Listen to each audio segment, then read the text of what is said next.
Instead of diversity, let's talk about something that might be a little bit more accurate. We're journalists, we're in the business of being accurate, so let's talk about a term that's more accurate. And to me, that's inclusion. People want to be included in the conversation. And that's what we're supposed to be having now with our audience, with our partners. We're having conversations, we're learning, we're building relationships. In order to build a relationship, what do you have to do? You have to make that person feel included, in that you're investing something in them and they're investing in you. So let's talk about it in those terms to help these editors and journalists understand what's at stake. If you're not including other voices, other perspectives in your coverage, I don't know, what's the point? You're talking to yourself. I think we almost always have only seen monolithic storytelling. That's how you get these really huge narratives about blacks or Hispanics or Latinos or gays, and people forget within all those communities, there are very different types of people with very different stories.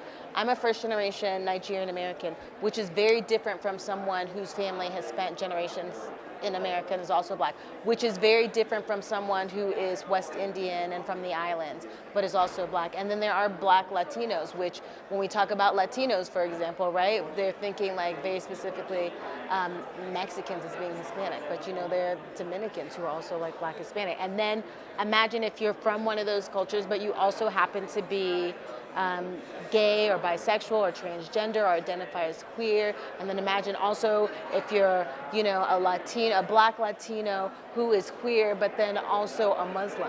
Those people exist. That is intersectionality. We are rarely one thing. I hope the managers realize that they need to diversify their newsrooms, and when I say diversify, I mean to have more inclusion. I wish they would look at their newsrooms and say, boy, we got a lot of the same kind of people around here. We need to make a difference. I think people who are of different backgrounds cover stories of different people better than if everyone has the same voice. As for the workers and the people who are students, I'm hoping they walk away saying that they know they're not doing enough to be inclusive in their reporting, and that they want to go home and redouble their efforts to be more inclusive and to find stories that aren't the mainstream.